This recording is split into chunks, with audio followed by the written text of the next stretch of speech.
आज रुड़की पहुंचे भाजपा समर्थक मंच के प्रदेश उपाध्यक्ष उत्तराखंड रणवीर सिंह ने अपने ही भाजपा समर्थक मंच के राष्ट्रीय उपाध्यक्ष अभिषेक सुंद्रियाल का जोरदार स्वागत किया।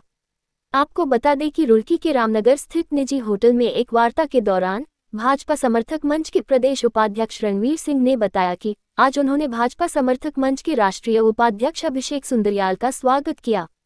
आज उन्होंने राष्ट्रीय उपाध्यक्ष से भेंट कर कई मुख्य बातों पर चर्चा की और उत्तराखंड राज्य के कर्मचारी सहकारी आवास समिति लिमिटेड के द्वारा जिस तरह उत्तराखंड में गरीब और निर्धन व्यक्तियों को आवास आवंटित करने की योजनाओं पर भी प्रकाश डाला। उन्होंने कहा कि उत्तराखंड राजकीय कर्मचारी सहकारी आवास समिति लिमिटेड द्वारा अब तक देहरादून में 2 आवासीय और हरिद्वार में 1 आवास बनाकर प्रधानमंत्री आवास योजनाओं के तहत आवंटित कर दिए गए हैं।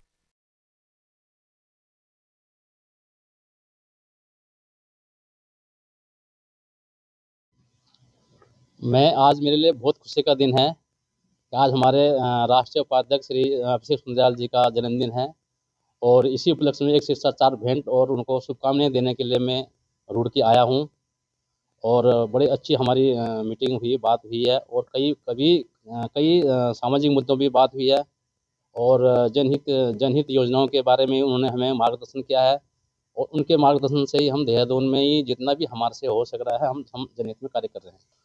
सर, हम सबसे पहले एक लैंड परचेज करते हैं, ठीक है, और लैंड परचेज करने के बाद उसमें हम एक पार्ट वाइज मकान बनाते हैं। एक निर्बल वर्ग के लिए अलग बनाते हैं और निम्न मध्यम वर्ग के अलग बनाते हैं, हाई क्लास के अलग बनाते हैं, 3 बनाते हैं। उसमें क्या होता है कि हम बैंक से उनको प्लॉट खरीदने के लिए भी फंडिंग कराते हैं और मकान बनाने के लिए भी बैंक से फाइनेंस कर देते हैं। और जो प्रधानमंत्री आवास के तहत जो भी लाभार्थी आएगा, जो भी उसके नियम फुलफिल करता है, उसको प्रधानमंत्री आवास के तहत जो जितनी छूट होती है वो छूट उसे बैंक से हम दिलवा देते हैं और बाकी फंडिंग तो इस उससे जो आदमी जिसके पास बिल्कुल भी पैसा नहीं है वो भी अपने मकान में रह सकता है।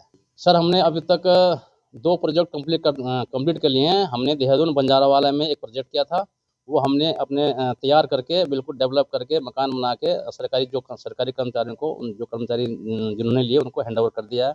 उसके बाद हमने हरिद्वार रोड पर नकरंदा में भी एक कॉलोनी विकसित की है, वो भी हमने तैयार करके और कॉलोनी वासियों को उनको हैंड ओवर कर दिया। अब हमारा तीसरा प्रोजेक्ट जो चल रहा है सहसपुर चकता रोड देहरादून में चल रहा है। इसमें हम अपनी ये बहुत बड़ी टाउनशिप है, इसमें हम एक स्कूल, कॉलेज, हॉस्पिटल, ये सारी चीज़ों की व्यवस्था कर रहे हैं और गरीब से गरीब आदमी को भी हमारी यही उद्देश्य है कि हम गरीब से गरीब आदमी को भी मकान दे सकते हैं। जो लोग किराए पे रहते हैं उनके लिए मकान बन जाएं और वो जितना किराया देते हैं वो बैंक की किस्त दे देते हैं, तो उनको जनहित में कार्य कर रहे हैं। नरेंद्र मोदी जी के हम सैनिक हैं। केंद्र और राज्य की जो योजनाएं हैं गरीबों तक पहुंचाते हैं, निर्बल लोगों तक पहुंचाते हैं, बेसहाय लोगों तक पहुंचाते हैं। इस तरीके का जनहित में हम कार्य कर रहे हैं। और जो दूसरा आज का उद्देश्य है, जो नो प्रॉफिट नो लॉस के आधार पे जो है चौहान साहब जो है मकान दे रहे हैं गरीबों को, जो सरकारी आवास दे रहे हैं, वो जो है वही एक्सप्लेन कर पाएंगे कि किस तरीके से वो उनकी जो है संस्था पूरी तरीके से कार्य कर रही है। बहुत अच्छा जो है श्री राम का भव्य मंदिर है और आप समस्त देशवासियों को मैं जो है आभार व्यक्त करना चाहूँगा कि जो हमारे माननीय यशस्वी प्रधानमंत्री जी ने इतना जो है अहम कदम उठाया है, मंदिर बनवाया है और यही तो हमारी पहचान है। श्री राम हमारे परम भगवान हैं, उनको हम मानते हैं। ब्रह्मानंद चौधरी, दिव्य टाइम्स इंडिया, रुड़की।